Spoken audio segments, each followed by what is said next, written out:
Now on News Talk 105.9 WMAL. O'Connor and Company. So O'Connor and Company on the 8 o'clock mark, 8:06 technically. 1 hour from now, it's the Chris Plant Show.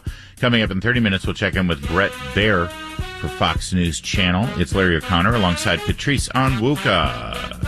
Happy Friday, Larry. Same to you, as this is not just any Friday, it's the Friday before Election Yay. That's right. And, of course, early voting's been going on in Virginia last 43 days, I think. Tomorrow's the last day for early voting, and then it's Election Day, and we're trying to give you a good rundown of all the candidates, or a good chunk of the candidates. We've certainly been doing that for the last couple of months. We want you to be informed, educated, motivated, and know who you're voting for. So let's get into it. This next candidate is a man of international intrigue, actually. Ooh. You read his bio, and it does sound like a James Bond type character. He's Sabio, Tony Sabio. It is running for school board in the Province District of Fairfax County against a gentleman who I believe is actually quite close to being the Bond villain of the school board, Carl Frisch. Tony, thanks for joining us, sir. Hey, Larry. Hey, Patrice. Thank you so much for having me. That is probably the coolest intro I've ever heard. And I think my campaign is going to use that, if you don't mind. Well, listen, you're a Navy veteran. You were in the Secret Service. You were in the CIA. I mean, who knows what you've been into? But now your career and lifetime of service brings you to our children. And clearly, as a man who's good at analyzing what's going on out there and what needs to be done, you've seen a real problem in our Fairfax schools. And it appears, since you're running for school board, you think that it starts on that body. What's going to happen?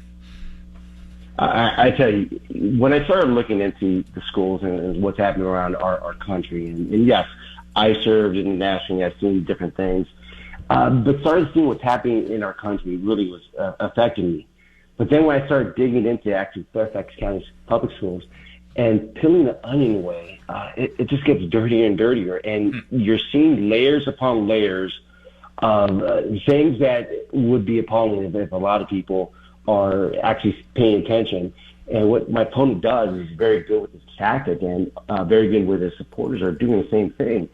They like to stifle my words. They like to hold back actually what I'm saying. It's completely facts, and my team is fantastic with putting it all together, all these facts together, trying to push it out. And when people, normal people, we're talking modern Democrats, independents, Republicans, when they hear all these things are happening, they're appalled. They just look at it as this can't really be happening. And my mission is to get the word out as much as possible, and it's actually resonating with a lot of Democrats, Republicans, and independents. Well, Tony, I'm on your website. I think it's Sabio, 4, Fairfax.com. What stuck out to me is you want to focus on mental health and the impact mental health is having on young people. You talk about being a foster parent of an at-risk teen. Why is this mental health so important for Fairfax students, and what can you bring to the table that would help to alleviate some of these problems? Well, that's a good question. And I'm a security person. In my business right now, I take care of security advising, consulting, and a lot of private companies and private schools come to me to solve a lot of their issues. Mental health is the baseline, what we're seeing for a lot of these things that I have to deal with in the security realm. It's something nothing's being looked at. Everyone's turning the other way to this. They look at the weapons, they look at various other things, but they're not looking at the mental health. And so when we start looking at the mental health aspect and what we could do, one, as a foster parent, like you mentioned, I went through Fairfax County foster care program, and I had to get certified. And during that program, I actually learned a lot. And I told them, I wish I had this type of training when I had my kids. Because parents are just trying every single day. I mean, we don't get a manual when our kids are born. And so we're trying every single day.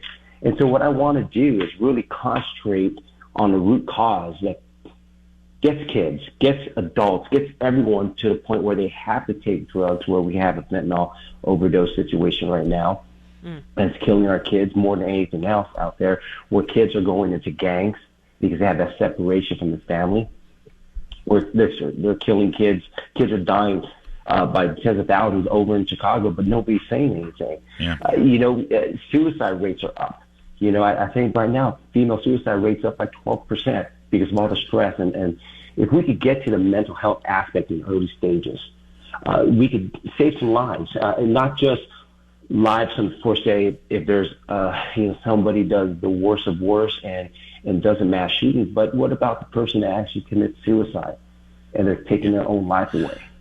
And so that's what I want to concentrate on. Tony Sabio is running for the Province District of Fairfax County School Board, and we talked about your background, your life of service, either to the military or to the Central Intelligence Agency or to the Secret Service. I want to talk about your opponent for a moment. Carl Frisch, he has no children in the school system. His background is working as an anti-free speech, pro-cancel culture activist for Media Matters for America.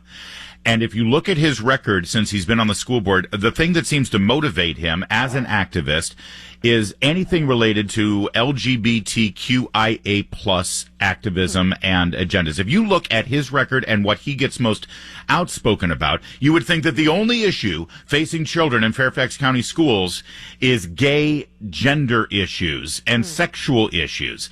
And he's on the wrong side of all of those things, and he wants parents to be not included in any of these conversations. He has a fundamental mistrust of parents with regard to their own children on these issues. Tony, I consider this man to be dangerous, and I think he single-handedly has steered the direction of the school board to adopt some of the most radical policies. Can you beat him in this election, and are you leading with that issue?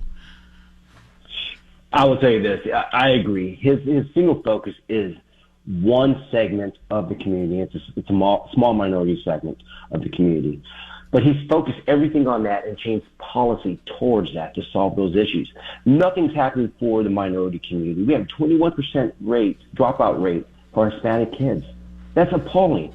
They just put resources out in Tyson's Corner to support our Hispanic community. I live next to Tyson's. The Hispanic community is more towards Annandale and Springfield. Why not putting resources over there? They do a lot of smoke and mirrors. But let me talk a little bit about Carl. And as a person, I have nothing against him. His policies show exactly where he stands with a lot of things. He came from Media Matters. In Media Matters, there was actually a memo leaked, saying that they need to target Fox News correspondents with lawyers to just dig up some dirt on them. Yep. That's the type of tactics, the underhand tactics that this school board, led by him, because he is the vice chair, led by him, is doing. We spent more money on lawyers than anywhere else. We have actually 7 lawyers that did the number, 7 lawyers on staff. I don't understand why we have 7 lawyers on staff. But let me continue on with this. We have a couple of cases happening right now, and my campaign is really highlighting it. They tried to push what the courts called a one-free rape rule, meaning the schools have the option to not investigate an allegation of sexual misconduct, violence or rape. Wow. If it's only the first time around. Yeah. If it's the second time, okay, then we'll go ahead and do an investigation on this. This goes against everything that's decent in our society. Yeah. The school should not have a place to decide whether they're going to go ahead and make an investigation or not. That goes to law enforcement. They need to inform law enforcement. Yeah. But let me go a little bit further than that. Right now, we have a case going on. We have a couple cases. And as you start digging in, like I said, as that onion starts peeling back, it just gets worse and worse. We have a current case going on where this person came out in 2011. Now, granted, it was before this current school board, but the case is still going on. So what's happening now is because of the current school board led by Carl Frisch and what he's trying to do to stifle it. So this female came out in 2011 and complained and said about sexual assault. She went on to about another 6 months dealing with all this, reaching out to teachers, administrators, and pretty much being told, you're complicit in it. It really didn't happen. Put your big girl pants on. That's right. And so Go ahead. I'm sorry, Larry. Well, I was going to say, it's just another example of these school board officials getting in the way, covering these things up, excusing horrible behavior, because they've taken sides in these culture wars. They've taken, specifically with regards to the sexuality of our children. It's outrageous. We got to end it here, sadly. Good luck with the final days of the election. No, that's okay. It's Tony Sabio, Sabio4Fairfax.com, the number 4. Elect Tony Sabio. And